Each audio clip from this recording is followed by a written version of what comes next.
ፊልሙ የሚጀምረው ከሁለት የኒውክሌር ኃይል ማመንጫ ጀርባ ከሚገኘው የኦኪፍ ቤተሰብ ግቢ ውስጥ ነው። አባትየው ቢል ይባላል፣ ሚስቱ ደግሞ ኪም እና ሁለቱ የእንጀራ እህትና ወንድማማቾች ደግሞ ዳንና ብራድ ግቢ ውስጥ ዘና እያሉ ነው። ትንሹ ልጅ ብራድ የሆነ ነገር የማውጉጉት ነበረው። ከእህቱ አካላት ውስጥ የሆነ ነገር ቼክ ለማድረግ እናም አጋጣሚውን ለመጠቀም እጁን በውሃ ውስጥ ልኮ ገና በዚህ ዕድሜ ማለት ነው መንካት ሲጀምር ጮኸ። በቃ ነከሰችው። ከብዙ ዓመታት በኋላ ዶን በአንድ የክርስቲያን ኮንፈረንስ ውስጥ ንግግር ስታደርግ ትታያለች። ሁላችሁም ወንዶች ስጦታ አላችሁ፣ ግን ያለን ስጦታ ለሁሉም ሰው አትስጥ፣ ለሴቶች ብቻ ስጥ። ያ ትልቅ ብርሃን እንደወጣላት እንዲሰማት ያደርጋታል እያለች ስትፈላሰፍ ድንገት አይኖቿ ቶቢን ታየዋለች። እናም ፍልስፍናው መቀጠል አልቻለም። ከንግግሩ በኋላ ዶን ከጓደኞቿ ጋር ያደረገችው ንግግር ምን ያህል አሪፍ እንደነበረ ይነጋገሩበታል። ወዲያው ግን ቶቢ ከኋላቸው ይመጣና ያናገራቸዋል። ከዛ በኋላ የዶን እና ቶቢ አይናቸው ሊላቀቅ አልቻለም። ቶቢ ግን ራሱን ብሮ ጠንካራ ሁን፣ ወደ ቤት ተመለስ እያለ ራሱን ለማበረታታት ይሞክራል። ወደ ዶን ወላጆች ቤት ስንመለስ ወላጆቿ ቁርጠኝነቷን፣ ድፍረቷን ሲያደንቁላት ይሰማሉ። ወደ መኝታ ከመሄዷ በፊት ሻወር ቤቷ ገብታ ጥርሷን ስትቦርሽ የሆነ ሰው እየተመለከታት ነበር። የእንጀራ ወንድሟ ራቁቱን ከሻወር ወጥቶ ያስደነግጣታል። እሷም እየጮኸች ትወጣለች። በክፍል ውስጥ እነ ዶን ስለ መራቢያ ክፍል እየተማሩ ነው። የ8ኛ ክፍል ሳይንስ ፔሪድ መሰለኝ። መምህሩ የወንድ ልጅን የመራቢያ አካል ሲያሳይ የሴቷን ግን በተለጠፈ ስቲከር ያሳያቸዋል። እናም ይሄ ነገር የከነከነውና ቅር ያለው አንድ ተማሪ ቅሬታውን ያቀርባል። ግን ለምን ለኛ ለወንዶቹ ሲሆን በጨርቅ ለሴቶቹ ሲሆን በስቲከር እኩልነት የለም ማለት ነው ወይስ መምህራችን ስለ ሴቶቹ መራቢያ አካል በጭራሽ ስለማታውቅ ነው ብሎ ይጠይቋል። በይሳት ዶን በተቃውሞ የሴቶች የመራቢያ አካባቢዎች ቅዱስ ስለሆኑ ነው ብላ ትመልሳለች። ከቶቢ በስተቀር ሁሉም ይስቃል። እሱም ወንድነቱን ታግሎ ለሷ ሊከላከልላት ፈልጎ ነበር። ከክፍል በኋላ ዶንና ጓደኞቿ ወደ ሲኔማ ቤት ያመራሉ። ግን እየታየ የነበረው ፊልም ልክ እንደዚህ ፊልም ማለት ነው የትላልቅ ሰዎች ፊልም ስለነበረ ከባድ የሆኑና ከፍተኛ እድሜ ላይ ላሉ ብቻ ነው የሚሆኑት እየተባባሉ ከተከራከሩ በኋላ የልጆች ፊልም ማየት ይጀምራሉ። ቶቢ ግን ፊልሙን ትቶ አጠገቡ የነበሩትን ወንድና ሴት ሲሳሳሙና ወንበር ሲያንቃቁ ይመለከታቸውና አይኑን ወደ ዶን ያዞራል። በድንጋጤም በስስትም ያያታል። ከዚያ ግን ብሮ ምንም እንኳን ከዲያብሎስ ጋር ብዋጋም በፈተና ንጹህ ወታደር መሆን አለብኝ ብሎ ራሱን ያረጋጋል። ወደ ብራድ ስንመለስ ቤት ውስጥ ከሴት ጓደኛው ሚላና ጋር አልጋ ላይ እየተላፋ ነው። ጣቱን ሲያሳያት በልጅነቱ ቼክ አደርጋለሁ ብሎ የተነከሰው ጠባሳ ይታያል። ሚላንም ምን ሆኖ እንደሆነ ስትጠይቀው ብዙም ማውራት ስላልፈለገ ተነክሶ እንደሆነ ብቻ ይነግራታል። በሌላ በኩል ዶንና ጓደኞቿ አሪፍ የተፈጥሮ ቦታ ወዳለበት ጫካ እየጎበኙ ነው። ያንን ዋሻ ተመልከቱ አለች ዶን ጓደኛ። ሰዎች ድብብቆሽ የሚጫወቱበት ቦታ ነው ብላ ዶንና ቶቢን ትቷቸው ከጓደኛዋ ጋር ይሄዳሉ። አይ ድብብቆሽ።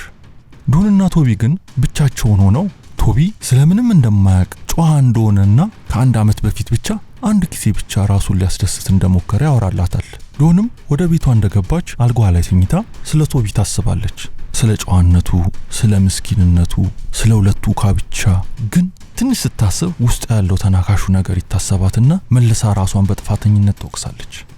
ቤት ውስጥ ዶን ብራድ ከሴት ጓደኛው ሚላና ጋር ስለተጣላ ልታጽናናው ትሞክራለች። እሱ ግን አሳፋሪና ብልግና ነገሮች ይናገራታል። ዶን የሚያወራው ብልግና በጣም ስላናደዳት እኔ እኮ እህት ነኝ ስትለው እሱም ይባስ እንድትናደድ የእንጀራ እህት ነዋ ብሎ በጣም ያስቆርፋታል። እሷም በንዴት ወደዛ በተፈጥሮ ወደ ታጀበው ጫካ ትሄድና ለቶቢ ትደውልለታለች። እሱም በቅጽበት እየከነፈ ይመጣል። እናም ንዴቷን ለማላቀቅ መዋኘት እንደምትፈልግ ስትነግረው በደስታ ይልና እሷም የዋና ልብሷን እሱም ራቁቱን ወደ ወንዝ ስር ይገባሉ። በቃ ይዋኛሉ። ውስጥም እየተጫወቱ ይሽቀዳደማሉ። እንዴት ደስ ይላሉ። ዶን ግን ትንሽ ማረፍ እንዳለባቸው በመግለጽ ወደ ተከለከለ ዋሻ ትወጣና ውስጥ ትገባለች። ስለሷና ቶቢ ላይ ስለተፈጠረው ነገርና ስለ ሰርጋቸው ታስባለች። ጧት ላይ ዶን በንዴት ተወጣ የለጣጠፈቻቸውን ሁሉ የጋብቻ ፖስተሮች ትቀዳድራቸዋለች። ከዚህ በኋላ ጓደኞቿ ዶንን ወደ ሌላ ኮንፈረንስ ይወስዷታል። ኮንፈረንሱ ይጀምራል። ዶን ግን በተለመደው ማንነቷ ልትናገር ስትል ሰዎች ሁሉ በተቃውሞ የሚጮውባት እየመሰላት መናገር ይከብዳትና በመጨረሻም ከመድረክ ትወርዳለች። ከዚህ በኋላ ዶን ጭንቅላቷን ለመርሳትና ዘና ለማለት ወደ ጭፈራ ቤት ትሄድና የሰዎችን ጭፈራ ቁጭ ብላ ትታዘባለች። እዛው የትምህርት ቤቷ ልጅ የሆነው ራያ የተባለው ልጅ ታገኘውና ትንሽ ዘና ብለው እያወሩ ወደ ቤት በመኪና ያመጣታል። በመኪና ውስጥ እያሉ እራት አብሯት መብላት እንደሚፈልግ ይነግራትና ለማንኛውም ከተመቸሽ በዚህ ደውይልኝ ብሎ የቢዝነስ ካርድ ይሰጣታል። እሷ ግን ግድ ስላልነበራት ሳቅ ብላ ወደ ቤቷ ትገባለች። ራያ መኪናውን እየነዳ የሳቀችበትና ጥላው የገባችበት ሁኔታ በጣም ስለከነከነው በንዴት እየነዳ ወደ ኋላ ተመለሰና ወደ ቤት ሄዶ በር ያንኳኳል። ብራድ በሩን ይከፍትለትና እዚያ ምን ታደርጋለህ ብሎ በማዕከላቸው የንግግር ችግር በመፈጠሩ ብራድ ራያን በቦክስ መጥቶ ይጥለዋል። ዶን ወደ ጫካው ስትሄድ የቶቢ መኪና እዚያው ነው። ድንገት ዋሻ ውስጥ አገኘው ይሆን ብላ ወደ ዋሻው እየዋኘች ትሄዳለች። እዛ ስትደርስ ያየችው ነገር ግን ይዘገንናል። አገኘው ባለመቻሏ ወደ ቤት ትመለሳለች። ጽሑፍ ታገኛለች። ነገርዬ ውስጥ ስለሚገኝ ጥርስ። የሚገርማችሁ እኔ ራሴ ይሄንን ሳይ እውነት ይሆን እንዴ ብዬ ሰርች አድርጌ ነበር። እናም ያገኘሁት ራሳችሁ ሰርች አድርጋችሁ አገኙት። ወደ ፊልማችን ስመለስ ይህ እንዲህ እንዳለ የሆነውን ነገር ለባለሙያ ለማሳየት ወደ ማዕፀን ሐኪም ቤት ትሄዳለች። እናም በጣም ትጨነቃለች። ዶክተሩ ግን ሁሉም ነገር እንደሚስተካከልላት ያረጋግጥላታል። ዶን በድንጋጤ በፍጥነት ወደ ቤቷ እየተመለሰች መንገድ ላይ አንድ ፖሊስ የቶቢን መኪና ይዞ ሲሄድ ታይና ፖሊሶቹን ስትከታተል ከጫካው ስር ካለው ወንዝ ስር ትደርሳለች። ሬሳ ፈላጊ ፖሊሶች ሬሳ ሲያወጡ ታይና በፍጥነት ወደ ቤት ስትገባ እናቷ ወለሉ ላይ ወድቃ ታገኛታለች። ዶን ለእርዳታ ትጣራለች። ሆስፒታል ውስጥ ዶን ከእንቅልፏ ስትነቃ አባቷ በቤት ሄዳ እረፍት እንድታገኝ ነግራታል። እሺ ብላ ወደ ቤት ስትሄድ ግን ቤቱ ገሃነም ሆኖ ተሰማት። እናም ቀጥታ ራያ ጋር ትሄዳለች። ለሱም ስለተፈጠረው ነገር፣ ሰው እንደገደለች፣ ዶክተር ጋር እንደሄደች፣ ነገርዬው ውስጥ ጥርስ እንዳለ በዝርዝር ትነግረዋለች። እሱም በሰማው ነገር ሳይደነግጥ በቅርብ ቅዠቶቿን ሁሉ እንደምትገላገል ያጽናናታል። ዶን ገላ መታጠቢያ ውስጥ እያለች ራያ ቤቱን ሮማንቲክ አድርጎ በሻማዎች ውብ አድርጎ ወይን ከፍቶ ይጠብቃታል። ብዙም ሳትቆይ ዶን ትመጣና የከፈተውን ወይን ይጠጣሉ። ከዶክተሮች የቶቢ ሬሳ ላይ ያገኙትን ጥርስ ሲመራመሩበትና እጁ የተቆረጠው ዶክተርም እጁ ኦፕራሲዮን ሲሆን ይታያል። ዶን ከራያ ጋር በፈጸሙት ነገር ምንም ባለመፈጠሩ ደስ ይላታል። እሷን በፈገግታ ትታው ትወጣለች። ዶን እናቷ ወደምትገኝበት ሆስፒታል ሄዳ ስለ እናቷ ትጠይቃለች። ይህ እንዲህ እንዳለ ቤት ውስጥ አባት ቢል ብራድ ሚስቱን በመጉዳቱ ምክንያት ለምን ያንን እንዳደረገ ከቤቱ እንዲወጣ በመናገሩ እርስ በርስ ይደባደባሉ። በመጨረሻም ብራድ ውሻውን በቢላ ይለቅበታል። ውሻውም ዘሎ ቢላ ይወጣል። ብራድ ውሻውን ይጠራውና ወደ ቤቱ እንዲገባ ያደርገዋል። አባቱን በንዴት ይወጣል።